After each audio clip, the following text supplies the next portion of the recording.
We'll go back to another episode of Invincible. My name's Tommy. And man, this is it's been something that's been kind of sitting on my mind for quite a while. And it's not something that hasn't been apparent necessarily, but it's been something that I've been trying to kind of navigate whether or not I fully believe it. But I think with current conditions, at least in the marketing space, in the market that I'm competing for right now, this has kind of become the truth and kind of the case. So it's no longer about being the best at what you do. It's just about getting customers in and then putting the blinders on so they stick around and so they don't churn out. And now you're probably thinking, well, that's a pretty con artist way to do things. And I would 100% agree with you. However, the largest agency in our area, in the areas that I'm competing for anyway, right now, that's exactly what they do. They wrote them in. They've got terrible results across the board. I've never met somebody who's worked with them that was happy with the results that they got. However, they keep working with them because this company basically puts blinders onto them to what's actually out there and says like, "Oh, we're the only option. We're the only good option. We're the only ones who know how to do this." And by doing that, these people are able to have low churn, at least relative to kind of the amount of customers they have, low percentage churn. And it's something that's absolutely insane to me because they'll pay for mentions and backlinks, articles, and great salespeople, but they never pay for money for great practitioners to actually give results. And so what we're seeing happen is we're seeing just an absolute gong show in the market that we're competing for right now, where people are like, "Yeah, we're only paying this much," and it's 30,000 a year, which isn't crazy, but they're getting nothing back. And so what they're seeing is they're seeing this fairly low cost upfront, but then they're not getting any result for it. So when someone like us would come in and say, "Hey, it's going to be this much for ads, this much for consulting, this much for social, this much for whatever," they're blown away and they're like, "Holy shit, there's no way." But when you're getting $50 back for every dollar you're putting in, it really doesn't matter how much it costs because that return's there and the history's there and the results are there. But when these companies come in and they're like, "Hey, like we'll do this for you for this much money and you're in a 12-month contract, you can't get out without a lawsuit, you're stuck in this." And it's just like, holy cow. Like they're locked into this thing. And then by the time it's, the contract's up or it comes time to renew, there's going to be, a basic, not a basic, there is a program essentially put in place to save the deal. So they'll go take these guys out for lunch, schmooze them a little bit, and then they'll sign them back on for another year. And in that time, they'll make them forget about the lack of results and forget about the poor experience throughout that whole last 12 months. Obviously, not entirely, but enough to make them sign again while still keeping those blinders on a little bit to make them think that, oh, okay, maybe these guys are still the best option for us, even though they had a bad year. And sometimes marketing takes a little bit to get going. But we talked to an e-commerce company last week, and they are working with a massive agency. So one of Canada's largest agencies, actually.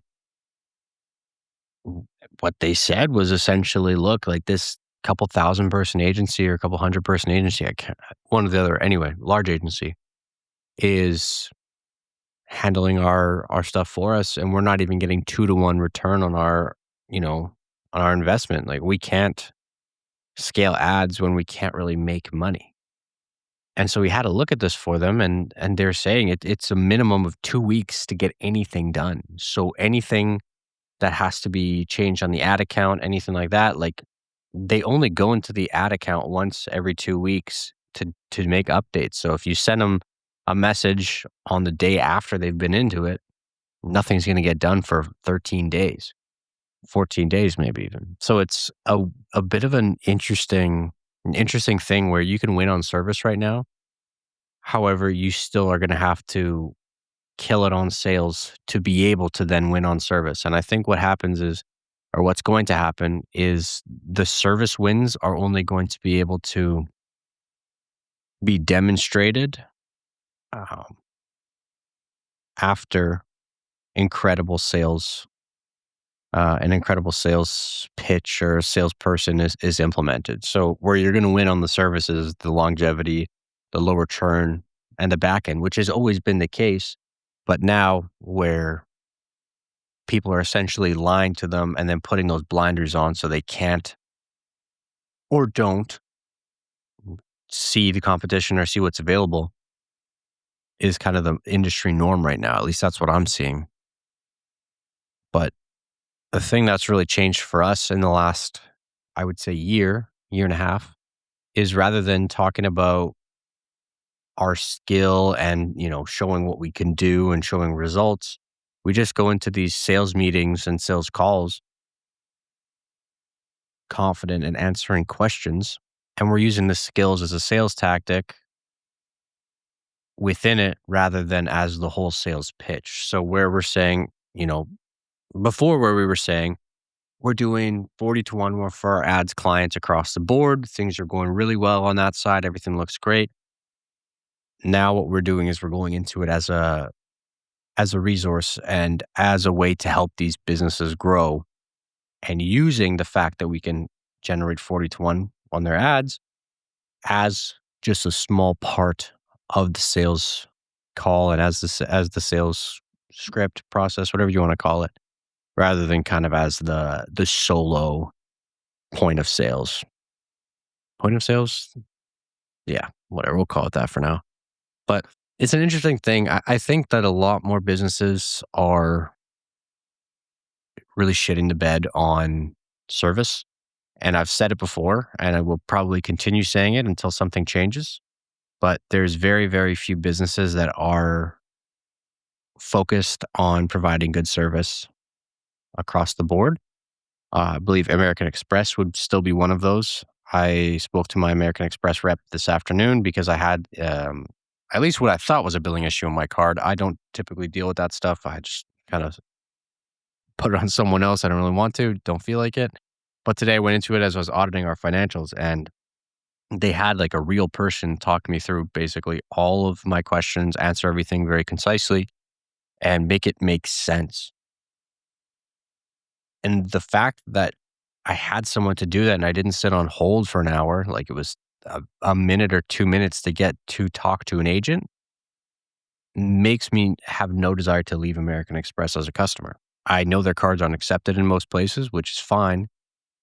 It does suck, but it's fine because I have another one. But at the same time, it's like, why the hell would I leave this company who actually wants to help me? I understand they're trying to keep me as a client and do all these things, but at least they're trying to keep me as a client. A lot of businesses make you feel like they're doing you a favor by existing, and not the fact that your business is keeping them alive or keeping their doors open. So it's a thing where I feel like the shift, especially with AI and all the automation stuff becoming more mainstream, I feel like providing good service across the board is going to be the way to win in the next few years, because people are going to miss that human connection more and more and more. And while AI might be able to recreate it to a degree, they're not going to be able to recreate, at least probably not in the next 10 years, the actual warmth and feeling of speaking to a human and experiencing proper service and proper human to human interaction. They're not going to have the energy, and you're not going to feel the same way talking to a robot as you will to a person. Now, they're going to get damn close, I'm sure, but there's also going to be other things that you're going to be able to sense it, I'm sure. Like, there's no way that you're not going to be able to still understand and feel and recognize in person that you're talking to a robot versus a human. So I don't know. All that to say, it just feels like the service is mattering less to businesses for sure, and to consumers upfront. So when when people are making buying decisions right now, it doesn't seem like there's a lot of research, at least for marketing agencies. There's not a ton of research that goes into it. It's more so